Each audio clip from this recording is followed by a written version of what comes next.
bersamamu.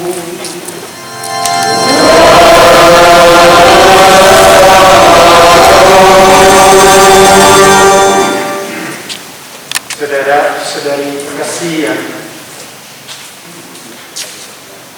Tuhan kasihi, rekan-rekan imam, biarawan dan biarawati, sore ini dalam suasana kita berkumpul untuk mengenang seorang yang banyak berbuat besar, tetapi dengan cara yang senyap. Dalam diamnya, kesan low profile, tapi dia telah berbuat banyak pada kurva. Seorang yang sangat pantas menjadi teladan untuk siapa saja. Seorang yang memberi diri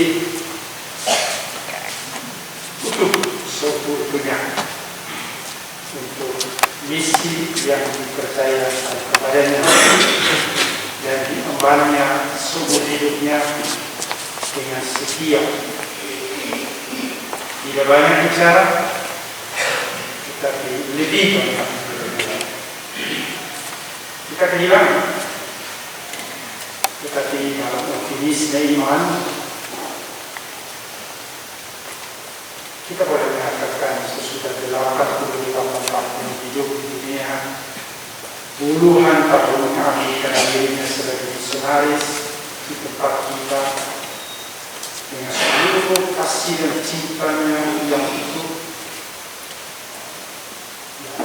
Kita ikhlas pada rencana dan kebijakan Tuhan yang telah mengutus Dia di tengah kita,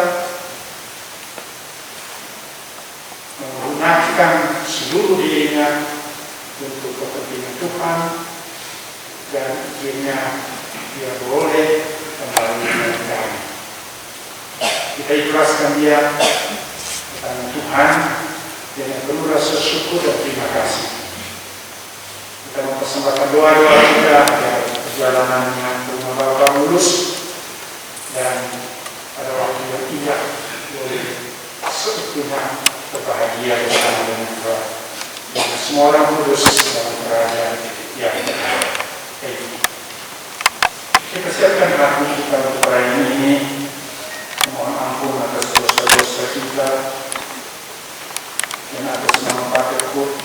Mohon ampun juga sekiranya masih ada hal-hal yang tidak pantas yang lupa yang aku saya mengaku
sehingga mereka tidak melihat cahaya Injil tentang kemuliaan Kristus yang adalah Gembala Allah.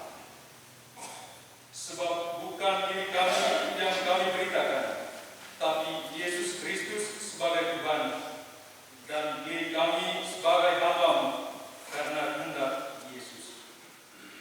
Sebab Allah yang telah berfirman, dari dalam gelap akan terbit terang, Ia juga yang membuat terangnya bercahaya di dalam hati kita, supaya kita beroleh terang dari pengetahuan tentang kemuliaan Allah yang nampak pada wajah Kristus.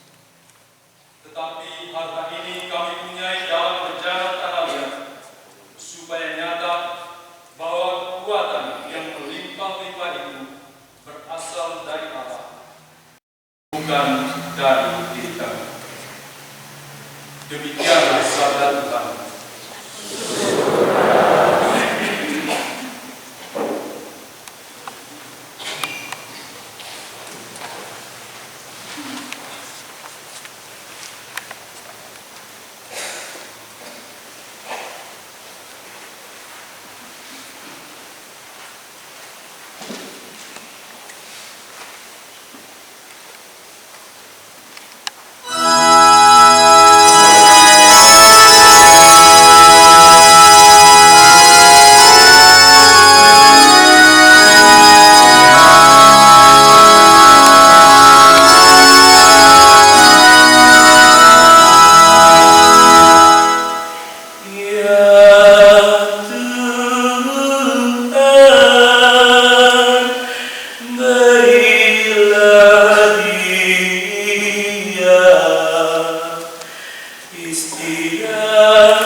bagi mereka kerajaan surga.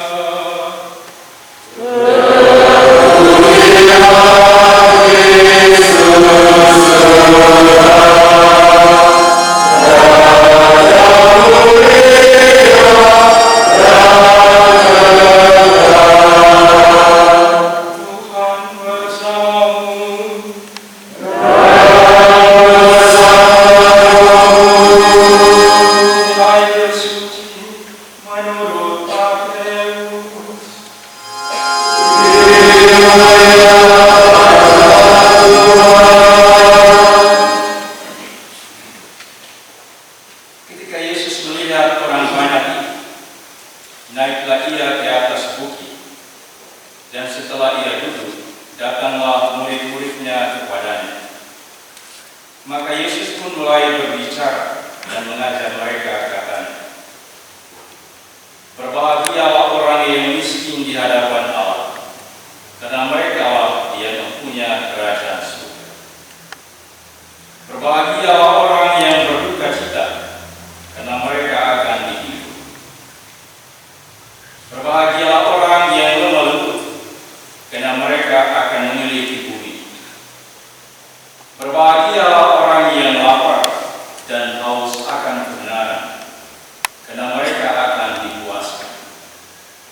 Berbahagialah orang yang murah hatinya, karena mereka akan beroleh kemurahan. Berbahagialah orang yang suci hatinya, karena mereka akan melihat Allah. Berbahagialah orang yang membawa damai, karena mereka akan disebut anak-anak Allah. Berbahagialah orang yang dianiaya oleh sebab kebenaran, karena mereka lah yang mempunyai kerajaan surga. Berbahagialah kamu jika karena aku kamu dicela dan dianiaya, dan kepadamu difitnahkan segala yang jahat. Bersukacita dan bergembiralah, karena upahmu besar di surga. Sebab demikian juga telah dianiaya nabi-nabi yang sebelum kamu." Demikianlah sabda Tuhan.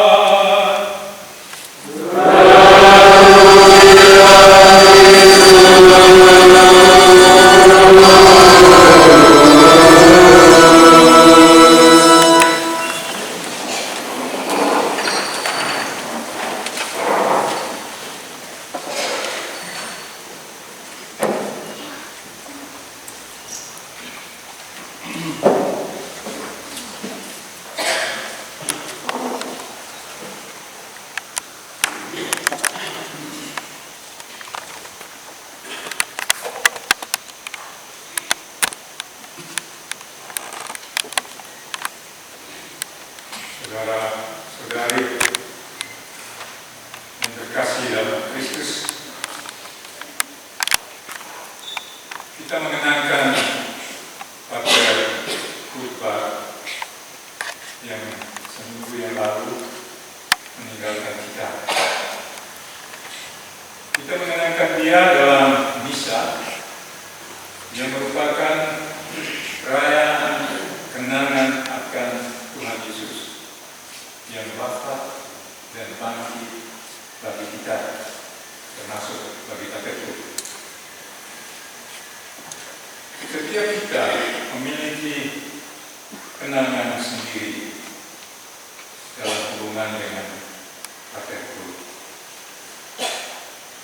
Mari kita dalam perayaan ini menggabungkan kenangan-kenangan kita dan melihat semuanya dalam hubungan dengan moto hidupnya sebagai misionaris, imam, SPD. Kami tidak mewartakan diri, tetapi Yesus Kristus sebagai Tuhan. Yang diambil dari surat Paulus yang kedua kepada umat di Korintus bab 4 ayat 5. Tapi yang harus dimengerti dalam hubungan dengan dua ayat berikutnya, yaitu ayat terakhir yang kita dengarkan tadi, harta ini kami miliki dalam bejana tanah liat. Apa artinya moto kami tidak mewartakan diri, tetapi Yesus Kristus sebagai Tuhan? Itu berarti Pater Kurt melihat Yesus Kristus sebagai nilai tertinggi, dan dia sebagai bejana tanah liat sebetulnya tidak layak membawa Yesus Kristus ini dalam perwataannya sebagai misionaris. Yesus Kristus menjadi pribadi yang paling berarti dalam hidupnya, yang memberi makna terdalam kepada dia, sehingga dengan rela dia melepaskan semua yang menghalangi dia untuk bersatu dengan Yesus. Dia melepaskan keluarga, dia melepaskan tanah air, dia melepaskan kemungkinan untuk berkarya dan memberikan seluruh hidupnya untuk misi Yesus Kristus itu, dan merelakan diri untuk bekerja sampai menembus mata terakhir di tanah misi ini. Beberapa kesaksian hidup Pater Kurt perlu digarisbawahi. Dia mengatakan Yesus Kristus sebagai Tuhan, bukan dirinya. Dan itu dia lakukan pertama-tama melalui pengajar sebagai guru.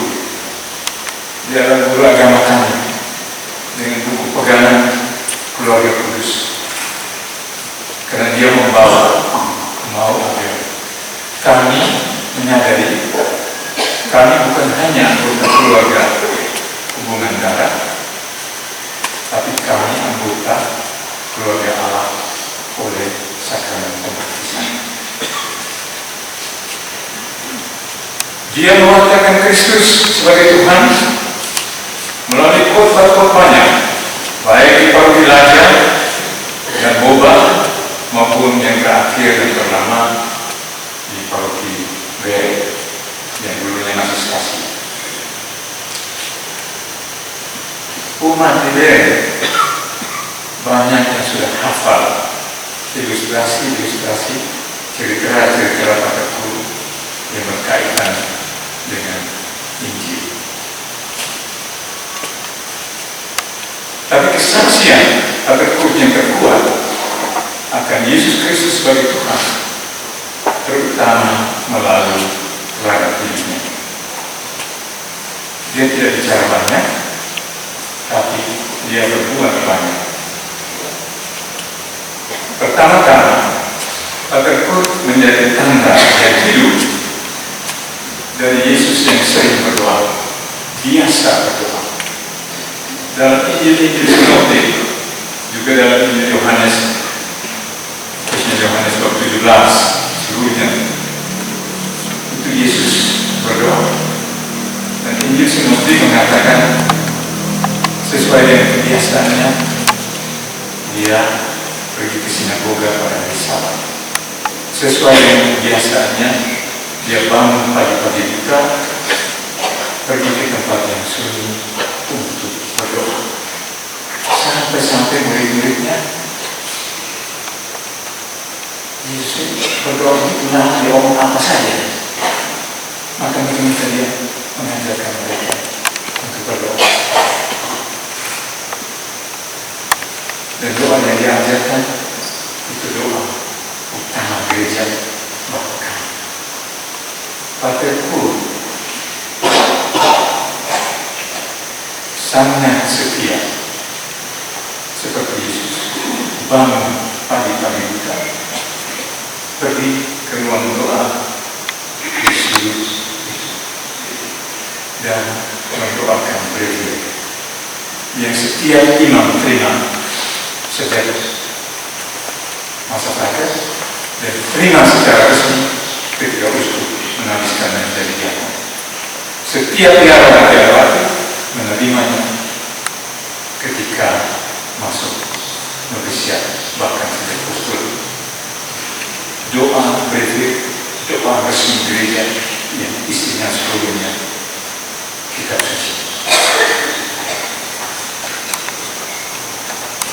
Dia mengatakan kepada kita, jadi rohanilah sejati, rohani batin sejati. Kita harus mengikut Yesus yang biasa bangun pagi-pagi, pergi ke tempat yang sunyi dan berdoa. Bukan hanya untuk biara-biara dan imam. Dia mau agar umat juga mengikuti Yesus yang biasa bangun pagi-pagi kita dan mencari tempat yang sunyi untuk berdoa. Karena itu dia mempersembahkan seluruh dirinya sesudah berhenti dari seminari tahun 1987, hampir 20 tahun menjadi guru di seminari, untuk memulai kerasulan retret di Kemakau dan mengubah Kemakau yang waktu itu masih rumah tinggi, ada rumah tinggi, mengubah rumah tinggi menjadi kemah Tabo dan mendirikan kemah ini yang untuk Yesus, dan belum sempat mendirikan dua kemah lain untuk Musa dan Elia. Karena pengalaman Yesus di atas gunung yang tinggi, pengalaman doa kontemplatif yang cukup mendalam sampai Yesus berubah rupa sehingga 3 murid yang digambar di depan kita terheran-heran dan takut.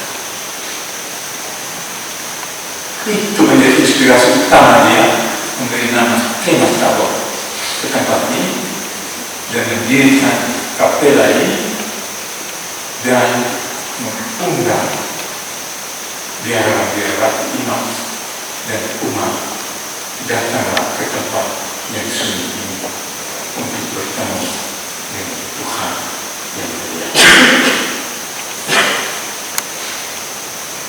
Yang kedua, selain tanda hidup dari Yesus yang berdoa, seperti Injil tadi, Matius 5, khususnya ayat 3, akan turut menjadi tanda hidup Yesus yang sederhana. Yesus yang tidak mengikrarkan kaum miskin, tapi yang memberi inspirasi sepanjang sejarah lebih dari 2000 tahun kepada begitu banyak biara-biara untuk mengikrarkan kaum kemiskinan untuk hidup sederhana, bukan hidup melarat. Karena Yesus sendiri tidak melarat. Dia tukang kayu, bapaknya tukang kayu, penghasilan cukup untuk makan minum sehari-hari, tidak pergi.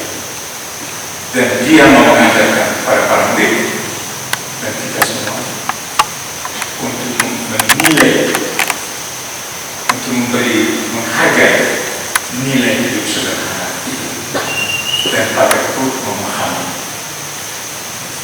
Karena Yesus tidak hanya hidup sederhana, tapi dia memuji orang-orang sederhana yang bahagia.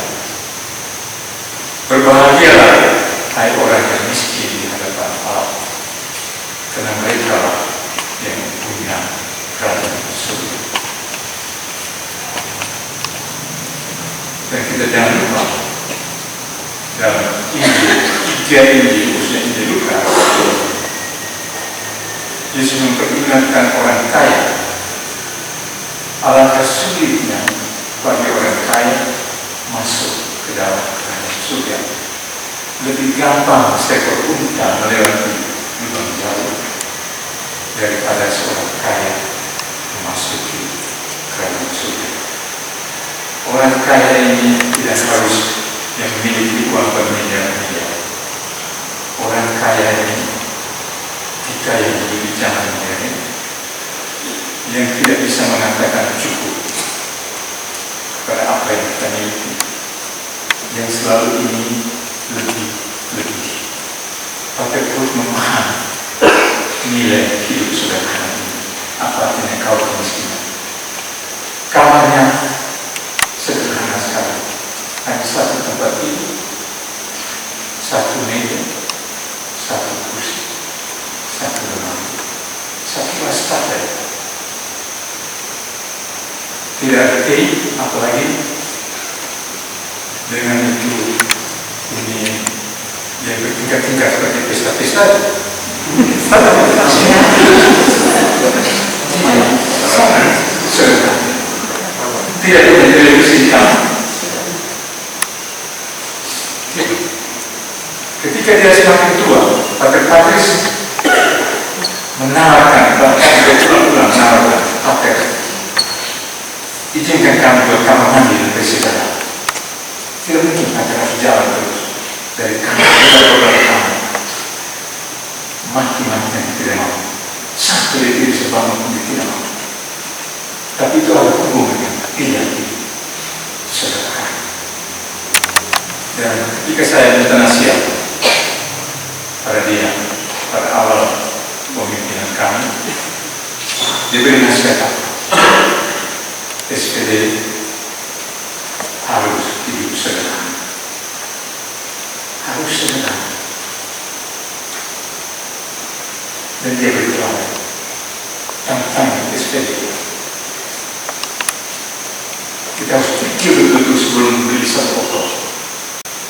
Kita harus pikir betul-betul sebelum beli satu motor. Dibutuhkan itu karya rasional atau berlebihan. Tidak gampang menentukan berlebihan mewah dengan kebutuhan. Tidak gampang.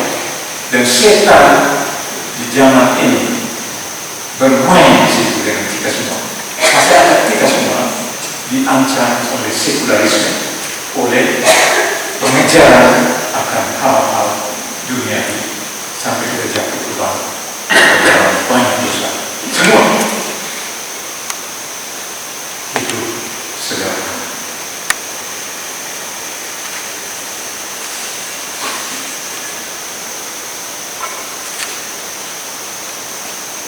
Yang terakhir, pribadi Pater Kurt sendiri, dirinya adalah kesaksian akan Yesus Kristus yang lembut dan rendah hati. Pater Kurt memiliki perasaan halus, apalagi ketika dia sakit. Mengenai harus hati itu ini sesuai dengan ini tidak. Dia lembut hati. Seni, lihat saja gambar, desain katanya. Lihat saja mimbar ini, altar, patung. Dia tidak mau yang pakai fiber yang cetak jutaan sekaligus. Tidak. Dia pesan dari mana? Dari pematung. Seni. Dan dekat dia kita rasa nyaman. Karena itu banyak orang susah, orang yang miskin tidak segan-segan datang ke kamarnya. Dan kamarnya selalu terbuka setengah sehingga orang tidak takut ketuk. Lalu dia keluar bicara di pintu, lalu angkat ke ruang tamu. Dan kalau orang miskin, orang susah minta bantuan, waktu dia punya uang, dia rasa sedih dan disediakan kamar makan. Berbahagialah orang yang miskin di hadapan Allah. Miskin yang hidup sederhana dan miskin yang murah hati dalam memberi. Dalam hal ini orang kaya yang miskin. Dan saya yakin Pater Kurt yang setia menghayati moto hidupnya, kami tidak mengatakan diri seperti Paulus, tetapi Yesus Kristus sebagai Tuhan, mengikuti teladan Tuhan sampai detik terakhir hidupnya, pasti berbahagia di surga. Mari kita yang sendiri memikirkan arti hidup kita, untuk apa jabatan-jabatan kita. Mari kita renungkan panggilan kita masing-masing dan ikut Tuhan Yesus yang biasa bangun pagi-pagi itu mencari tempat yang sunyi untuk berdoa, baru mulai kegiatan sepanjang hari. Dan kegiatan Tuhan Yesus tidak lain daripada mewatakan bahwa Allah itu Maha dan Dia penuh belas kasih, Dia lembut hati, murah hati, dan karena itu jangan takut untuk datang cepat.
Mari kita bangkit berdiri.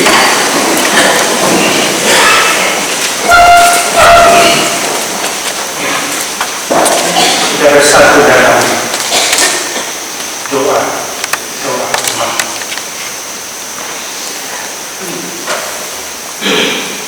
Marilah dengan segenap hati kita memanjatkan doa kepada Allah Bapa di surga, penguasa kehidupan dan kematian, yang telah membangkitkan Kristus dari alam maut. Bagi gereja, semoga Allah menganugerahkan gerejanya kekuatan dan keberanian iman agar dapat memberi kesaksian tentang cinta dan damai sebagaimana yang telah ditunjukkan oleh Sang Guru Yesus Kristus. Marilah kita mohon.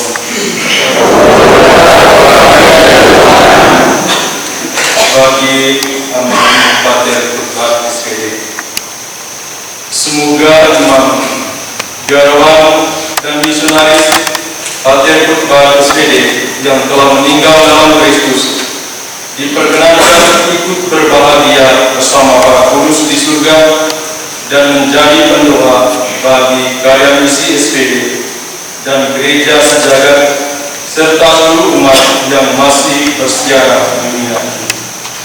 Marilah kita mohon.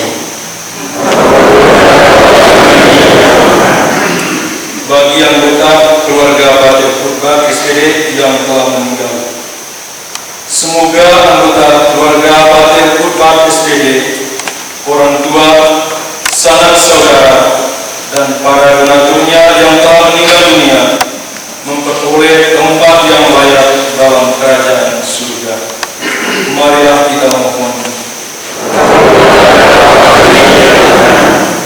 Bagi umat yang pernah dilayani oleh almarhum Pater Kurbat SPD, semoga umat yang pernah dilayani Pater Kurbat SPD semakin dekat dengan Tuhan dan segala karya yang sudah dirintisnya, khususnya rumah retret Ematabor, dapat dilanjutkan untuk pengembangan iman umat. Marilah kita mohon. Bagi kita semua yang hadir di sini, semoga kami semakin berkembang dalam iman akan janji kehidupan kekal, bebas dari pandemi virus corona, dan selalu melaksanakan tugas perutusan kami terutama bagi kaum miskin, terpinggirkan, yang sakit dan menderita, dari beragam agama dan budaya. Marilah kita mohon.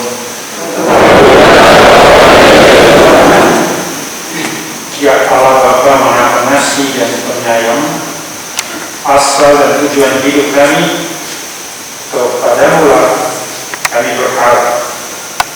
Semoga kami semakin berpasrah dan setia kepada panggilan kami dengan pementaran Kristus Tuhan kami. Amin.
berkenan kepada Allah Bapa yang Maha Kuasa.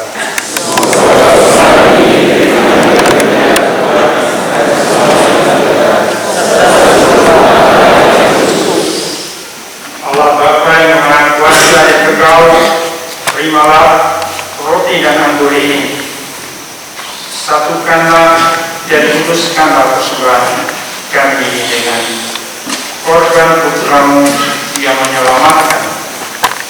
Sambutlah pada putra SPD yang telah engkau panggil menghadap hadiratmu bersama Kristus Tuhan dan pengantara kami. Amin.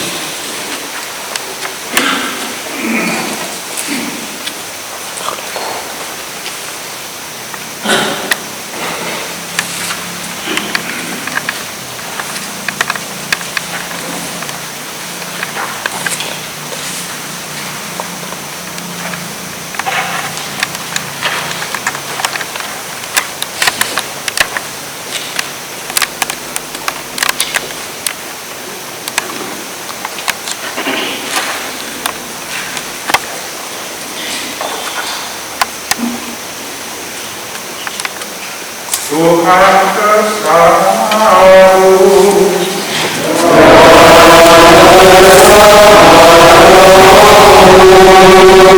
Marilah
Dialah yang telah menentukan harapan kota kebenaran kita mulia, sehingga kalian sering takut dan akan maut yang tak terelakkan ini sungguh-sungguh dihibur oleh hidup Bapa yang telah dijanjikan kepada kami.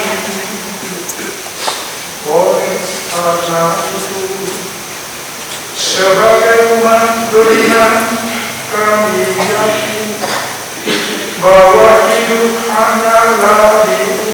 Beralih ke hidup yang kekal, mari siap sedia.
Saya kemudian menyusul di Manggarai dulu, akhirnya lama di Mongir. Maka terus dan saya waktu jadi tua menyadari bahwa misi kita sekarang mestinya menjadi jembatan antara umat di sana dan juga Flores. Dan pada Flores dia sangat berjasa dalam hal ini memperkenalkan pada umat di sana kebudayaan yang ada yang begitu kaya dan indah.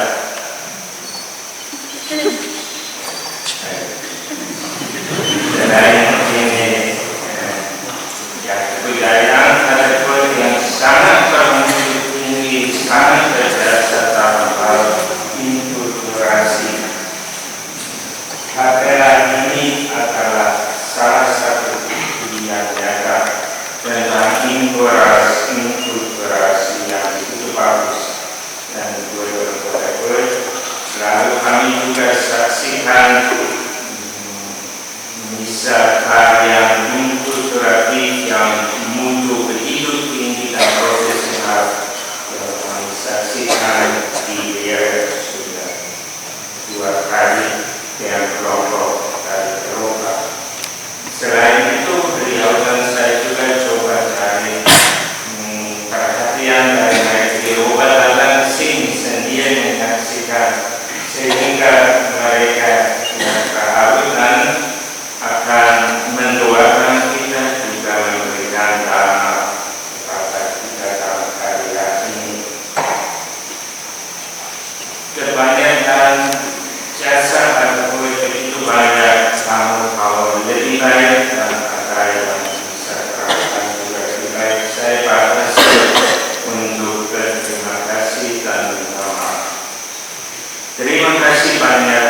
semua yang datang di sini menunjukkan kedekatanmu dengan Paterkul. Mungkin banyak sekali juga mantan anak muridnya. Terima kasih kepada pemerintah, pimpinan daerah Ngada dan Kabupaten yang hadir.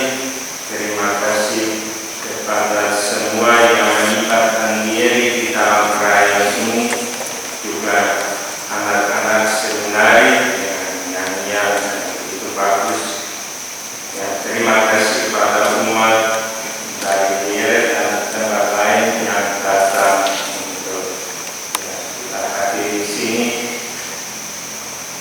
Terutama tentu terima kasih kepada Bapak Uskup yang memimpin misa kita ini, walaupun beliau tentu sibuk dengan persiapan sinode.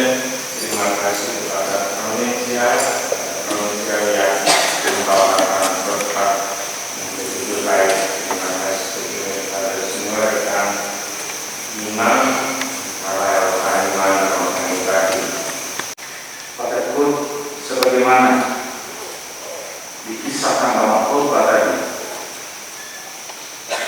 telah memberi teladan bagi warga dan yang ada tentang 3 hal. Yang pertama adalah ketaatan, yang kedua adalah kesucian, dan yang ketiga adalah hidup dalam sederhana. Saya pernah bersama beliau dalam beberapa saat ketika saya berada di Kemah Tabor pada bulan Februari tahun 2021 selama 14 hari, dan banyak yang disampaikan oleh Pater Patris tentang Paterkul, dan saya menyempatkan beberapa jam untuk bersama beliau di Kemah Tabor ini. Dari situ saya bisa mengambil kesimpulan bahwa Paterkul adalah SPD sejati yang benar-benar mengamalkan dan melaksanakan KUST atau Singkat Sadala. Saya juga mendapat cerita dari beberapa seminari yang berada di lingkungan pemerintah Kabupaten Ngada tentang bagaimana ketaatan Paterkul pada saat menjadi guru seminari. Seorang imam ketika ditabiskan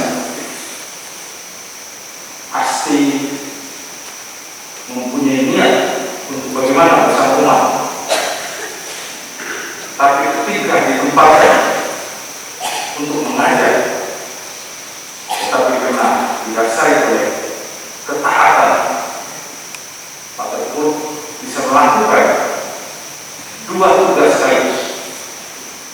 Yang pertama mengajar, dan di luar dari mengajar bisa melakukan kegiatan-kegiatan lain. Ini kesan ada. Kemudian ketika saya maju sebagai bupati, saya berkomunikasi dengan salah satu tokoh masyarakat di Biere, yaitu Bapak Robert. Beliau menyampaikan, coba bertemu Bapak Paterkul untuk berdoa. Tapi karena posisi saya berada di Papua dan tidak bisa bertemu, saya menyampaikan kepada Pak Albert, tolong ketemu Paterkul, doakan saya. Dan beliau mendoakan saya.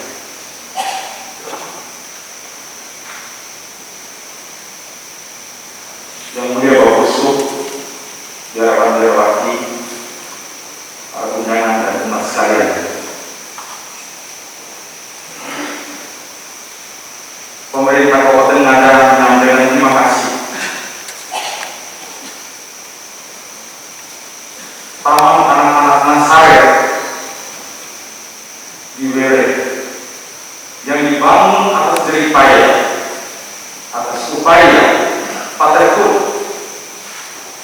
menyerahkan seluruhnya kepada pemerintah Kabupaten Ngada.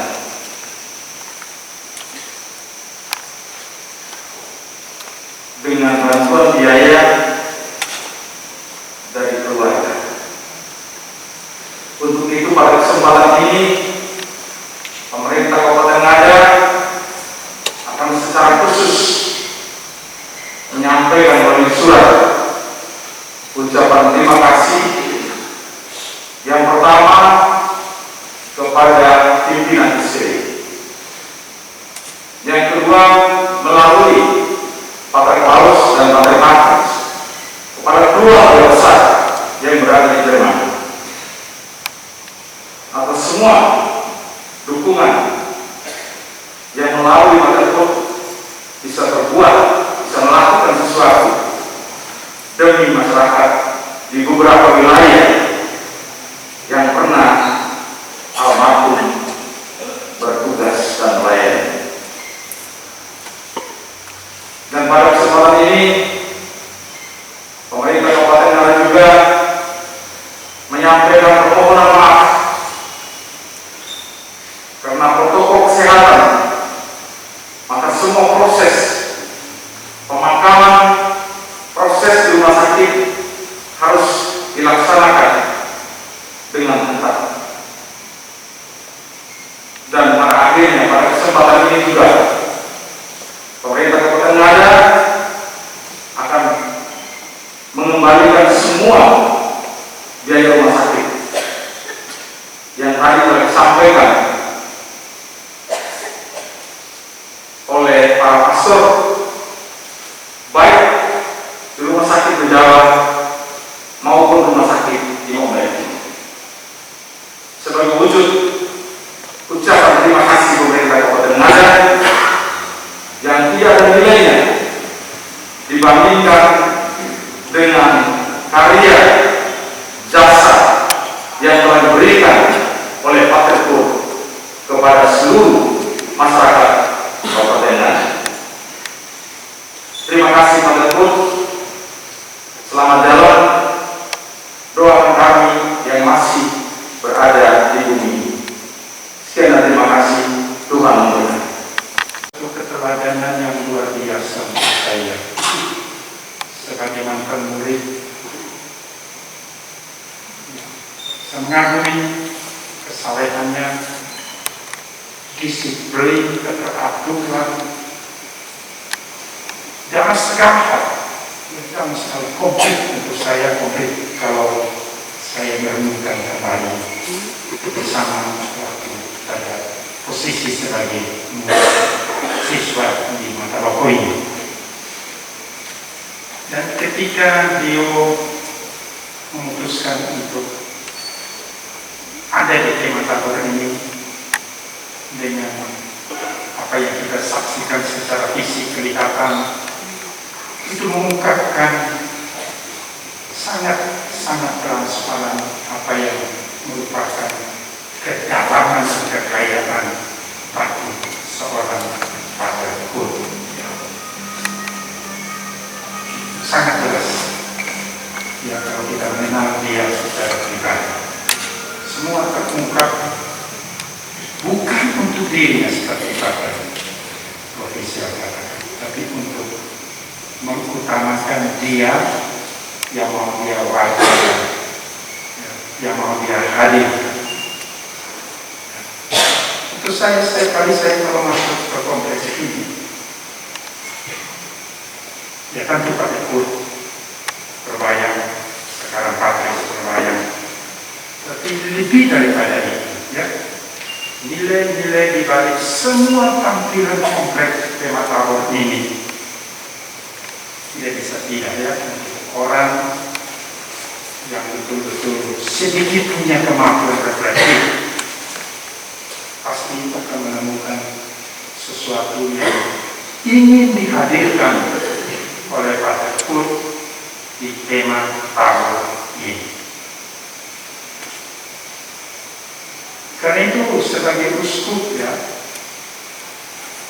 atas nama umat saya benar-benar harus berterima kasih atas apa yang dihadirkan oleh Bapak-Ibu di Kemah Tabor ini. Satu tempat yang belakangan ini menjadi laris manis, menjadi tempat selfie ya. Setiap 24 jam, pokoknya saya selalu bersedia sini pasti ada orang selfie di tangan depan. Ya, sudah ini gejala zamannya.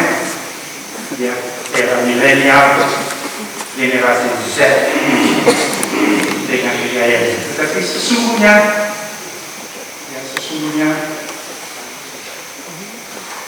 kita yang mewarisi Kemah Tabor ini, entah sebagai user maupun sebagai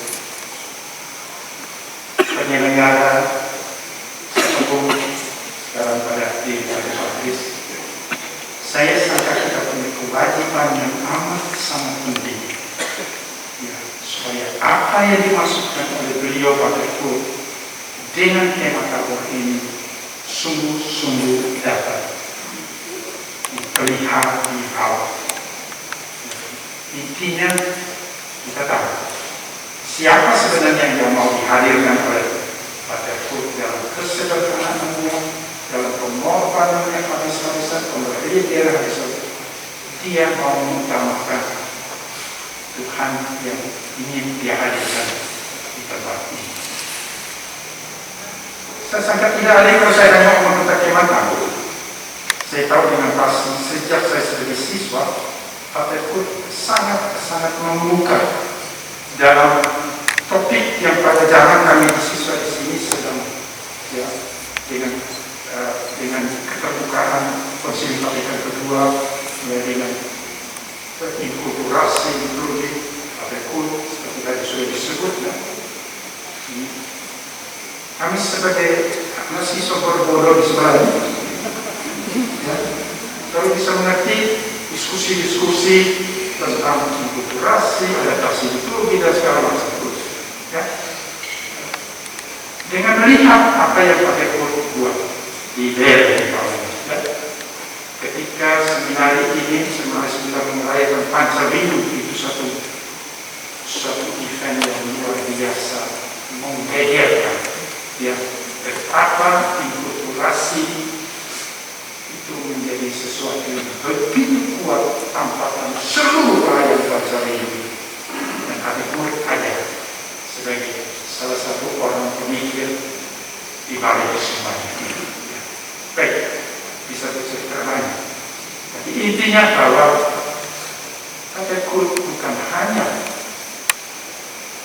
dalam keheningan di Kemah Tabor, tapi juga dia ada di tengah umat. Saya berani mengatakan dia mungkin lebih berjalan dari orang Arab sendiri. Ya, tersangka orang Beri, orang Teloko bisa memberi kesaksian bagaimana dia mencintai budaya pejabat adat. Ya, begitu masuk, ya, begitu mendalam. Ya, dia amat mencintai tempat ini. Ya, jadi kita berutang budi kepadanya, ya, karena ada seorang sosok imam misionaris seperti itu.